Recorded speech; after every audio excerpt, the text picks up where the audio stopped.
Well, I'm back, right? I apologize for not posting anything for the last couple of days. I really do. Believe me, I wanted to post something. There was just way too much going on for me to actually be able to post anything. It was pure chaos, but in such a good way. In such a good way.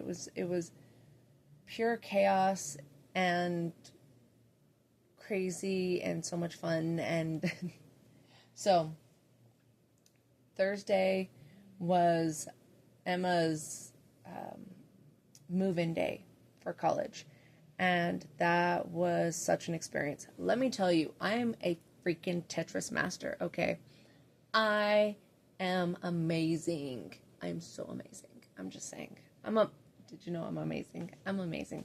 So, yeah. So a lot has been happening, and I just totally jumped ahead, and because I'm just like that. But a lot has happened in the last 3 days. Thursday, Friday, and Saturday have been just insane shifts. Insane. I mean, rearranging the house and also shifts in letting go and new changes, new direction, healing, and shifts in trust, shifts in letting go of control, and learning more about my own self and my connection to worth. Also, on top of that, new spiritual gifts coming online. That's a whole different level. I always love and am frustrated whenever new spiritual gifts are unlocked, because I'm excited because it's something new and it's something that I haven't really mastered yet.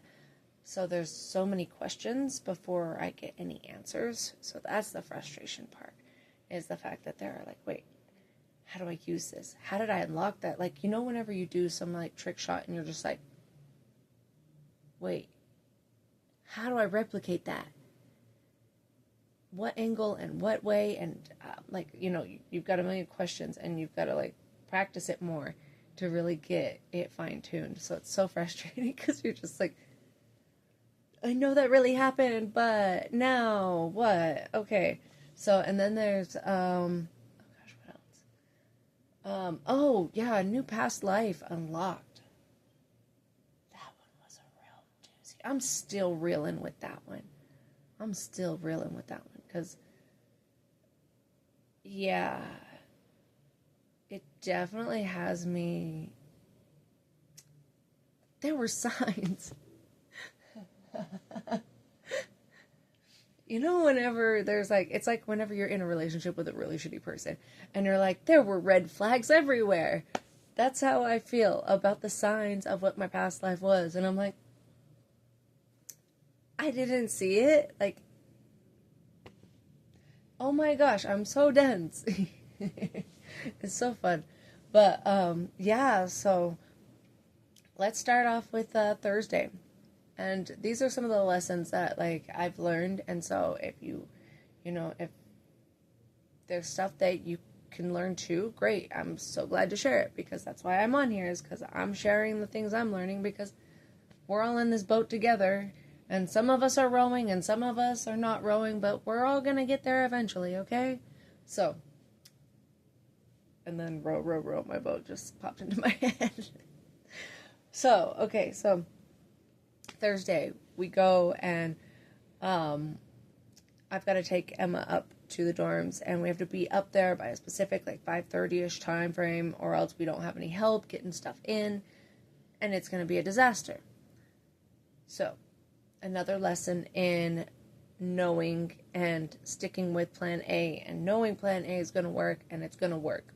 So, despite all of the holdups. Like, Lord, why are you putting 40-mile long train in my way during this time whenever I know I need to go unpack a car and repack a car because it's not all the way packed and stacked for all of us to fit in and get all the way up there with Emma's stuff. Yeah, I was being tested. But I did it. I'm a Tetris master. I mean, I have pictures. I think I'll post pictures of, like, the whole car in there, but it was so freaking funny because I got us in there. I got us all in there. We fit 4 people and all of her crap into the Subaru, and we made it. We made it. It just in time for them to unload everything, and they didn't even know where to start. Like, the kids were so covered with, like, garbage bags full of clothes, and so the garbage bags full of clothes were on top of the kids, so you couldn't even see them. Emma was on top of another garbage bag of clothes, and sitting cross-legged, and she had bags in front of her that were all the way up to the window. I mean, you couldn't see out of any windows. You couldn't see out of the rear. Like, I was going off of pure faith and knowing that we were gonna make it, and that's it. Like, we got this. I fit everything in that car, and I knew I could. I was doubting. Not gonna lie, I was doubting. I was like, okay, if it all else fails, we can rent a U-Haul, or we can bring shit up, or whatever. We'll, like, do another round, another day, whatever. No, we got this. We got this because I'm a pro. Because I am a packing pro, So, I'm such a rapper right now. But we got all that stuff in, and we got up there, and we unpacked. We put shit together. I'm over here directing traffic, like I'm some, like, air traffic controller. And Christian, get over here and help me with this, and Danielle, you work on that, and let's get this over here and move that over there, and, like, let's go, and da-da-da-da-da, and we finally got done, and we went out to dinner because, Papa Joe, the grandpa, Charlie, he sent us a gift card to get Panda Express, so we were like, bet we're getting Panda Express, and then Emma paid for us to go to Swig, so of course we had to go get some dirty sodas. If you don't know what a dirty soda is, it's a Utah thing. I mean, I'm not against them because I'm old school, and us old school people, we just used to go to the soda machine, and we used to just dump in a bunch of random shit in there and be like, that's a dirty soda. So, I have had, the mixture of, like, Mountain Dew with Sprite and some, like, Orange Crush, whatever. We've done it before, but of course Utah monopolized on it, because Utah is just a different beast, I'm telling you. Oh no, people crazy here, but it's, don't knock it till you try it. I mean, not gonna lie, it is good. They have some really good ones, but I am not one going out there having to get my, like, caffeine or soda fix off of the corporate, Swig and Guzzle and all those other. There's so many different ones. There's so many, but I don't do it too often. So it was one of those things that we kind of were like, let's go get one of those, and we went and got the Pokemon Krispy Kremes. Oh, they're so cute, and they were so much fun, and it was just a really awesome, treat for the end of the night. And we got our cardio in, and we got, like, our steps in, and we got a workout just by all of that. So we worked hard. And it was our final goodbye to Emma. And so we didn't get to bed till about, like, 11 o'clock at night. And I had to get up early in the morning on Friday. So Friday, I was pretty much, like, out of it. I was running off of fumes. I was so exhausted. I was done. I was so done. But that's whenever, like, I needed to be in that mental state to be able to have the breakthroughs that I had, so I can't really complain. But I was definitely running off of fumes. So Thursday, there was no, like, chances, really, of anything that night. And Friday, I was so exhausted throughout the whole entire day that I was barely pulling it together. And on top of the fact that Friday was such a big day as well with the kids. After work, we had all of these, like, one thing after another, pass back and forth kind of stuff. So we were busy again, super busy. And then it was Saturday that we finally I got to sleep in just a little bit, which was so nice, because Friday, having that breakthrough and everything, because Fridays are our usual going out and getting groceries, and Danielle, and having to run errands and stuff like that. Like, even my son, we had to go take some stuff back. We had to go pick up some stuff. So errands. And then once I finally got home, I was sitting there and I was wanting to record something, but I was so exhausted that I was like, I'm going to sound like I am on something and nothing's going to make sense. And so I was at that point so delirious that I was like, no, it's time for bed. I'm not going to, make myself create something whenever I can't even coherently speak, because I'm so tired. Then it was Saturday morning, slept till like 10, and because I got to bed at midnight, got 10 hours of sleep, which was great because I needed it. I definitely needed it. But got 10 hours of sleep, and then got up, and it was like, okay, it's go time. Start moving. Well, because of the fact that Emma had her own room and Danielle and Christian shared a room, it was time to clean Emma's room and move Christian into Emma's room and clean up Danielle's room to make more room. So, what did we do? We moved everything out. We cleaned it up. I carpet cleaned the walls, all that stuff.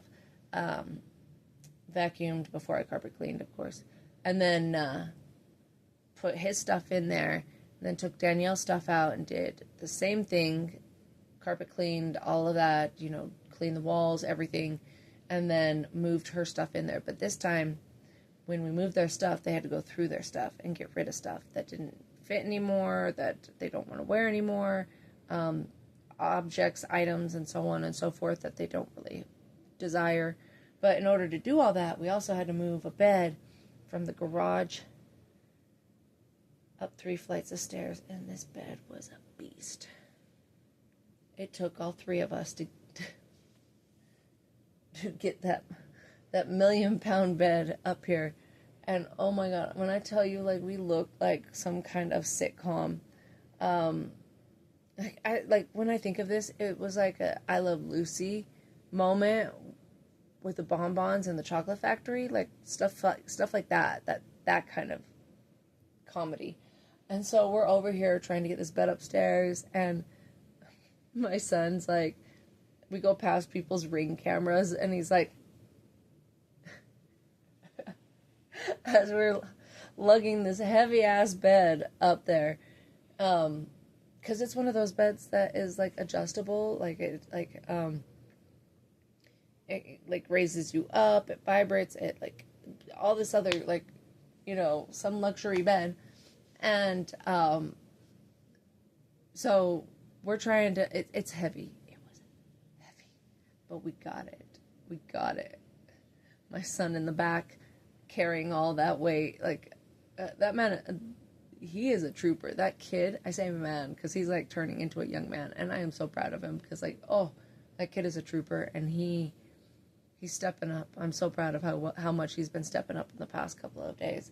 He's really been stepping up his game. Same with Danielle. Oh my god, I was a little bit nervous with Emma leaving and those two having to step it up, but me too. You know, like I'm having to step down more and I'm having to allow more and to give them more room to step up. And so this is where the letting go of control has come in a lot. Sometimes we hold on to control because we believe that we can do it better, but yet we can be so overwhelmed with having to take care of everything. And so this is a lesson that I've learned over and over and over again. A lesson that I'm having to constantly keep working on because of the fact that I feel like I can do it better. I feel like I'm the only one that can do it right.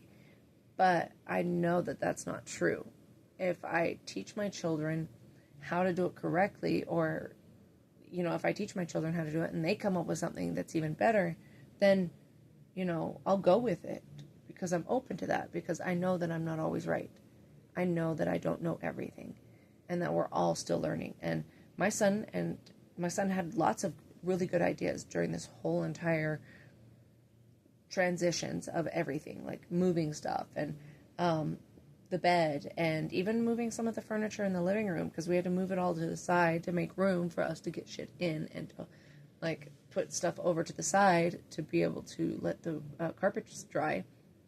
But you know, it's about the fact that he had good ideas and we tried them without shutting him down, you know, that's one of the things I feel like we as children had happen to us and repeat that pattern, is the fact that we have been shut down for our ideas, or we weren't even allowed to speak up our ideas. Like, you were never given that option. You were told to sit down, shut up.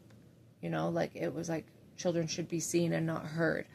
That kind of mentality, as I get hair that comes like in my mouth. So apparently that hit a nerve somewhere.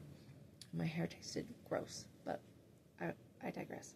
So we inherently kind of pick that up and then use it on other people. Like, we don't mean to. I feel like sometimes we don't realize that we are doing that to other people because it's just a learned trait that stays. And so instead, we discredit anything that someone else says because we think we know the right way to do it whenever there are other ways. But as well as the fact that, you know, just even being heard, just even being acknowledged, giving that to a child and letting them know that you did hear them and that you were listening and that you're willing to try it, gives them confidence. It speaks volumes as to how they feel, because even with the layout of the couch layout, my son was like, hey, we could try it this way, you know, switch it up a little bit and see how it goes. And it's like, okay, why not? You know, let's do it. And whenever he came home and he saw it and he was like, oh, you were listening, you know, it was the way he reacted, I felt really good about, because it was like, I'm glad you felt seen and heard. And so, doing that with other people, you know, letting other people help us. Sometimes we like to be the helper, and it's hard for us to let others help us. Well, sometimes you have to let go of that control and you have to allow others to help you. Like, right now, even with me trying to do other things, like asking for rides instead of just making my kids get up early in the morning and taking me to work, you know, letting others help me. Letting others help me with my car and not thinking that, oh, I got to take care of it myself. Fine. And not feeling like I have to go beg someone to ask for that help. Really being able to ask once and being seen and heard about the situation and about needing the help. All that kind of stuff. Those were all lessons in letting go of control. Me letting go of controlling how their rooms look. Because they're their rooms. I'm not going to decorate it for them. They get to decorate it however they want to. It's their room. Why would I try and control that? do it. I mean, to some extent, I'm not going to have some things up in there because there are going to be lines on some things, like no naked girls up on the walls. I mean, come on now. Like, I'm not raising that kind of child. I'm sorry. I'm sorry, but I'm not sorry. And he wouldn't be the kind of person that would do it either, too, because that's my son, and I just know him better than that. But there's even,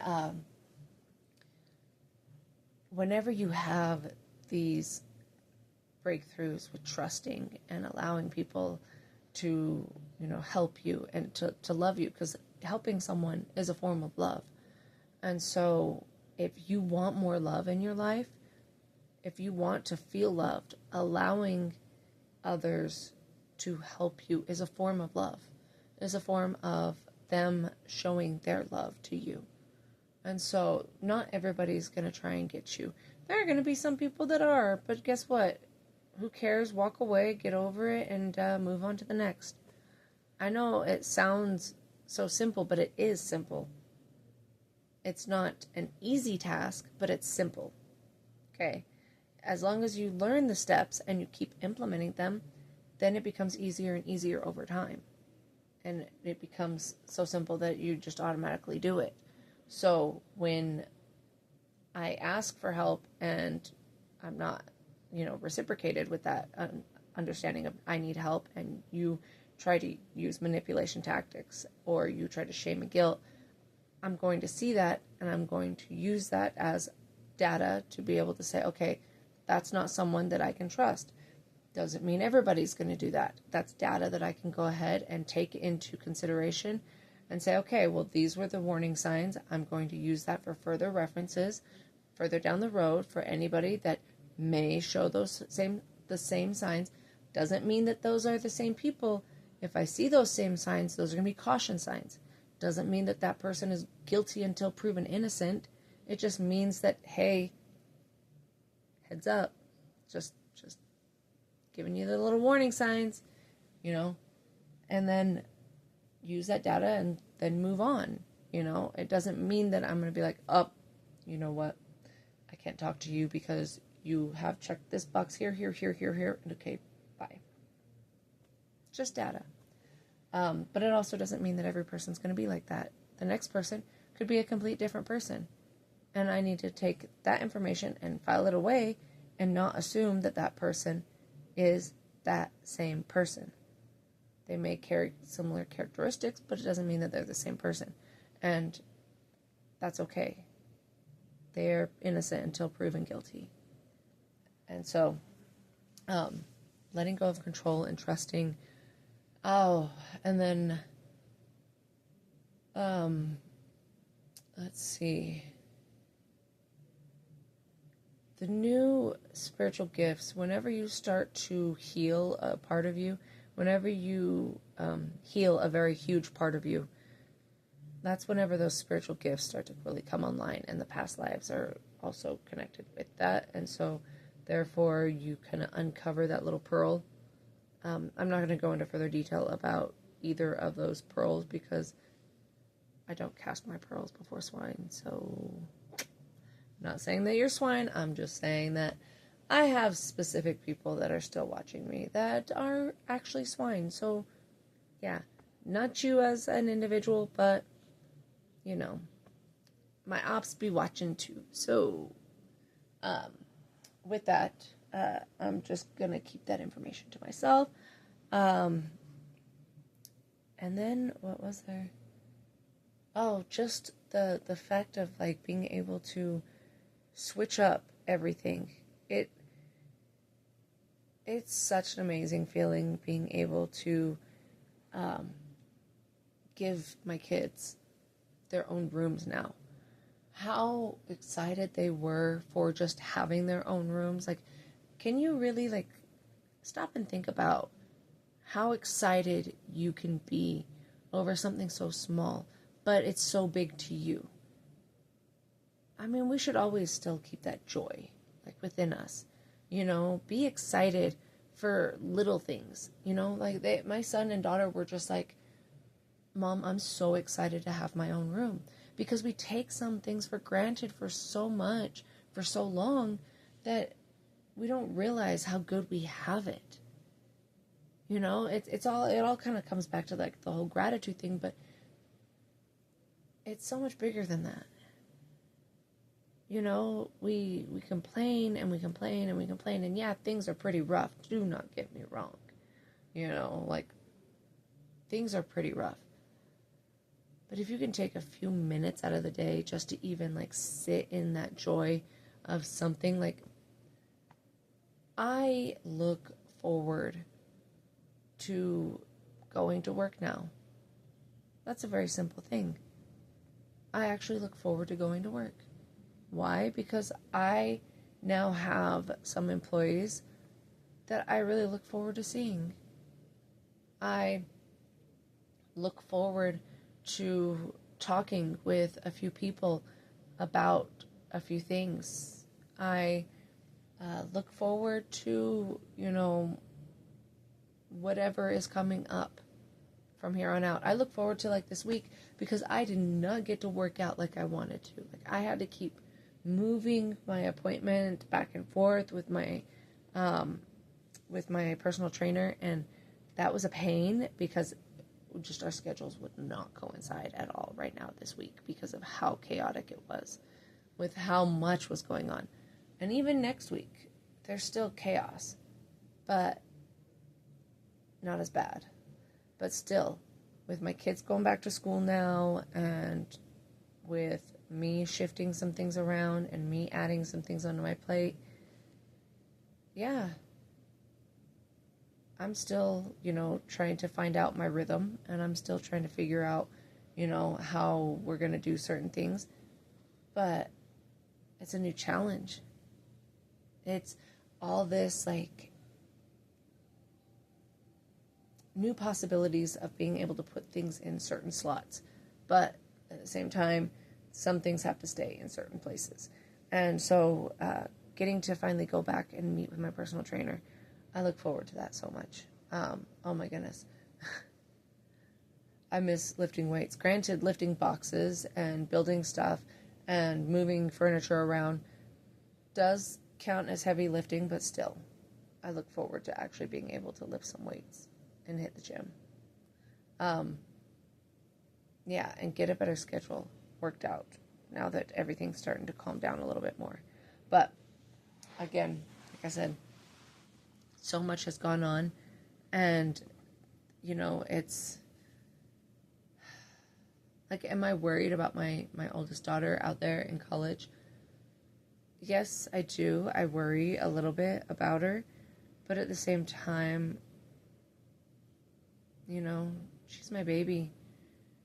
Of course, I'm gonna like be scared for her. I'm still gonna be, you know, texting her daily and, you know, telling her have a good day, or I love you, or, you know, that kind of stuff. You know, not trying to be that over helicopter mom, but still letting her know that she's loved and missed, and, you know, keeping her updated on all the crazy chaos and all the things happening so that she feels involved, you know, so she doesn't like come back and not know what we're talking about. That kind of stuff. Yeah. Letting go. Just letting go and, you know, creating a new part of your life. I swear, shifting can be exhausting, but it's such a fun experience too, because there's so many possibilities and there's so many new things. And yeah, an old part has, you know, gone away, and you've lost a piece of you, but at the same time, have you really lost anything? Like, really, is it a loss? It's just, you know, letting go of a part of you that is no longer needed in this next chapter of your life. You know, it's like training wheels, you know, it's like riding a bike. When you first start riding a bike, you know, you've got the training wheels. And then eventually you need to take the training wheels off, and you need to be able to ride the bike without the training wheels. You know, the training wheels are no longer needed. You're letting them go. It's not like you're going to hold on to those training wheels and then you're going to be like, oh no, I'm going to put them back on whenever I feel like I need them. No, you're okay without them. You've learned how to let go and move on without the training wheels. It's that exact same concept with different parts in your life. So, yeah, I just wanted to share all of that and say that I'm back on here, and, you know, I still am going to continue posting and everything like that. I really apologized. I apologize so bad for not being on here. And actually, that was also a huge lesson for me as well. That was a big lesson in perfectionism and consistency and everything, you know, really testing. Oh, there's my alarm. Beep. Okay. So it's really testing me in how I felt about it, because of the fact that, oh, and I was going to talk about it. I totally forgot that I was going to bring up a couple other things. But it was about the fact that how bad was I going to shame and guilt and beat myself up for not showing up those days. You know, that inner monologue that will sit there and go on without you knowing, that voice, those voices in your head that will sit there and say things even though you aren't aware of it. They're still back there saying things. How bad was that going to affect me? And honestly, it really didn't. Like, I just was like, as much as I wanted to be on here, as much as I wanted to post something, and, you know, there's always like, oh, well, you can find time and stuff like that. And it was like, no, other things took higher priority. So I'm not going to beat myself up over it. It was a great learning experience in that aspect of being able to not shame and guilt myself for that. And another thing in the whole thing of consistency, sometimes we're gonna, like, especially with the personal trainer not being able to make it, I wasn't able to work out 4 times a week this last week. I still counted the days that I did a crap ton of up and down the stairs and a bunch of other, like, carrying heavy boxes and all of that stuff. I still count that. I count that as a workout, okay? Because that was a workout. May not have been one like at the gym, but it was still a workout. Thing about it is that I could beat myself up for not being able to do it, and that would fall in the lines of perfectionism and all of that stuff. But I could also chalk it up to, you know what, it's been a crazy week, and guess what? I will get right back onto it this week. And what am I going to do? I'm going to do it without having to force myself, without having to be like, oh, well, you need to get back on there right away. Like, I can't believe that you had that. No. Just like, I'm setting it and I'm letting it go. It's going to happen. I'm already scheduled back up on my regular schedule for this week. And nothing else is going to be that crazy. So, we're going to get it done regardless. And then that goes hand in hand with, what was I going to bring up? Oh, yeah, self-worth. Because this was something that came to my attention just this week about how my self-worth was tied into my ability to be productive. Okay? So, in other words, like, I tied my self-worth into always being busy. So always being busy, always working, like overworking myself, overextending myself with other people, what else? Always striving for something, like better career, better job, online courses, whatever it may be. Always trying to step it up, to the next level, like that kind of thing.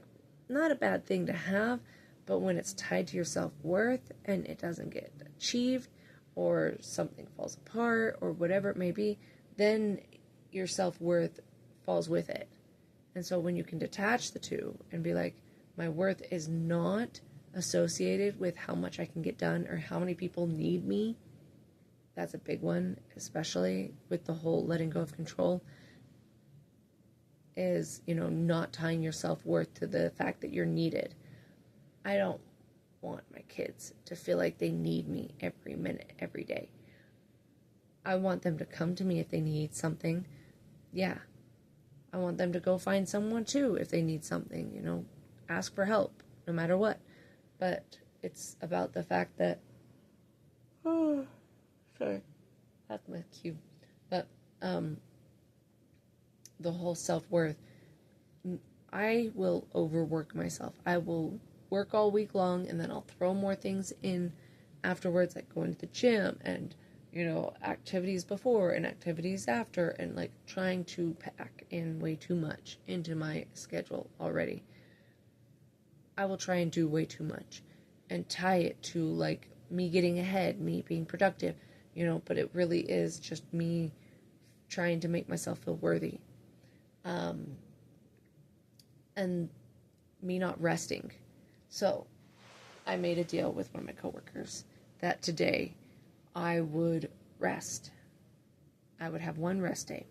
So Sunday has been my rest day. And I have not failed miserably, but I've failed pretty bad. I have failed pretty bad at it. Like, not like failed, like I stayed busy, but I still did some stuff. I still had to take a shower. And look, these are things that you don't have to do. But I felt like I had to do something. Like, it was such a challenge.